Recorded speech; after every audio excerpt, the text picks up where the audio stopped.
Hello, members of the vinyl community. Tony P coming at you from the basement, Hacienda del Perla, from down here in places that we can't speak about publicly or even privately.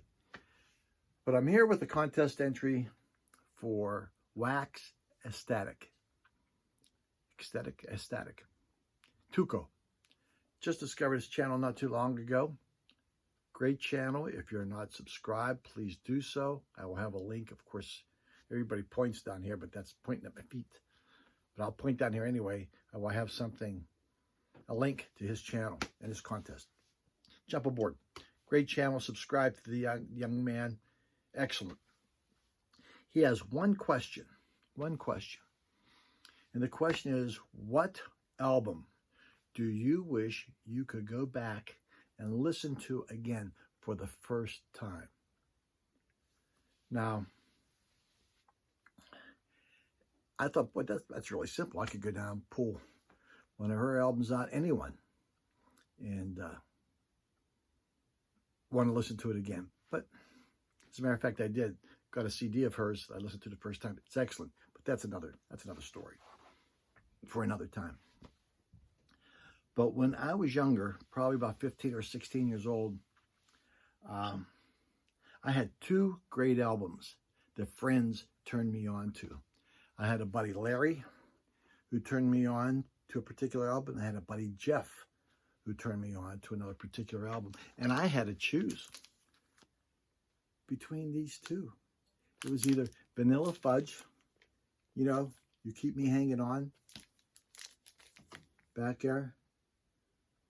Is Carmen a piece in here? Yeah, there's Carmine. I had the same haircut. Believe it or not. I know you don't think same way. I could show you two and it'd scare the hell out of you. Trust me, my wife keeps it down here and keep all the spiders away. Even the spiders, you can just hear them going and running away. So it was a toss-up between this. Vanilla Fudge, You Keep Me Hanging On, or my buddy Larry bringing this to my house and turning me on to this. And I have to say, I know I like Vanilla Fudge, but it has to be Iron Butterfly. Iron Butterfly, In-A-Gadda-Da-Vida. Doug Engel, I believe, is the guy. He had Doug Engel is the guy who penned it, wrote it. You know the story. He wrote it one night in a drunken stupor, drank a gallon of Red Mountain wine, showed it to his buddies, and he said, in a Garden of Eden. And I said, what? In a Garden of Eden. Oh, in a Garden of Eden, sure. No, in a Garden of Eden. Okay, but that's in a Garden of Eden. I'm sure you've heard of it. Okay, and I can remember Larry came to my house. He said, you have to listen to this. It's fantastic. He said, and you'll never guess what. I said, what? He said, on the back of it, there's only one song. I said, you got to be kidding me. They never, ever do that. Yeah, 17 minutes. And there's a drum solo in there. And he put his record player, he had a little green portable record player, and he put it on our kitchen. And you have to understand, my parents were immigrants to this country. Spoke hardly any English. And he put it on the counter. So he starts playing In the Garden of Eden. And my dad was in the kitchen drinking a cup of coffee. And when I come on, my dad just shook his head and said some things in Italian that I can't repeat here, even in good consciousness. I can't repeat it. Okay? And that's when I was turned on to this. Ron Bushy. Once this thing became popular, every high school kid in the United States of America went to their desk and played the solo.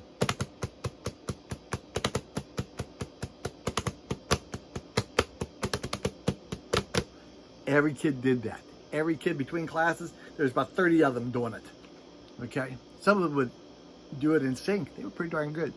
But you played In-A-Gadda-Da-Vida, and it became like a cult thing, I think. The stuff, when I was doing some research, I think the Gilmore Girls did it. had something, a parody on it, or a character talked about it. Futurama, the cartoon, had Inagata Leela, the one protagonist in there. American Horror Story, Rob Zombie even covered this darn thing. Resident Evil had in the parts of Inagata-Devita that. And I played it again before I did this video. And I can understand why. And the songs, the words, I think there's only like 30 words to it, or 40 words to it, or something like that. And the drum solo isn't that long. What is it? I think it's 2 minutes, 2.5 minutes. Okay? But it was fantastic. It was fantastic. A buddy of mine who had a band that I was in at the beginning, and I left it, or they left me.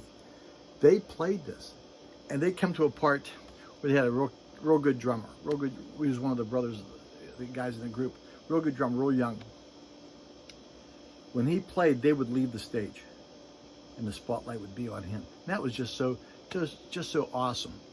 But Inagata-Devita, I think going back, I think even The Simpsons had a little skit. I think he doesn't Bart ask the Reverend to play it. He says it's a I don't know if he said it was Christian, but it was a church-related music, and they had the organist play it. She killed over from exhaustion from playing it on the organ. And he said I think he said to the pastor, it was written by Ron Butterfly. I'm sorry, I get giddy when I think about that. But Iron Butterfly, wish I could do it one more time with this one. Not only was it good for the first time, but when I married my wife, I inherited a second copy. So there you have it. That's my entry. That's my story, and I'm sticking to it. That's all I got. Ain't got no more. Tony P, I hope your life is wonderful. I hope things are starting to open up for wherever you are. Be kind to one another, as Elliot Cruz always says. You know, and I believe that firmly. Treat people like you want to be treated. Tony P, peace, love, rock and roll. God bless you. See ya. Tuco, hope you get 1 million subscribers. Keep that channel going. Love every second of it. Bye.